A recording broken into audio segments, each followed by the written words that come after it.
ঘরোয়া আমি সবসময় চেষ্টা করি বাড়িতে বসে কি করে বাচ্চাকে থেরাপি দিয়ে নর্মাল ডেভেলপ করা যায়। তো আমি লেখার ক্ষেত্রেও কিন্তু সেই ঘরোয়া পদ্ধতি আপনাদের কাছে শেয়ার করব। সেটা হলো ধরুন কিছুটা আপনি আটা নিন, আটার মধ্যে কিছুটা তেল নেবেন, কিছুটা তেল আর একটু জল দিয়ে শক্ত করে মাখাবেন। এবার যদি বলেন তেল কেন দেব, দেখুন তেল দিলে কি হয়, বাচ্চা যখন আটাটাকে চটকাবে তখন হাতে লেগে যাবে না, ঠিক আছে, ম্যাসাজ করতে ওর কমফোর্ট বোধ হবে।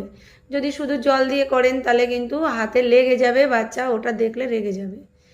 আর আমি সবার কাছে একটাই রিকোয়েস্ট সব সময় করে থাকি যে বাচ্চাদেরকে রাগিয়ে বা বাচ্চাদেরকে ইরিটেট করে কখনোই কোনো কাজ করাবেন না। খেলার চলে, মজার চলে, হাসি খুশিতে বাচ্চাকে খেলা করাবেন। এবার আপনারা অনেকেই হয়তো বলতে পারেন যে আমার বাচ্চা তো খুবই হাইপার, ও তো বোঝেই না, ভালোভাবে বললে তো বোঝেই না।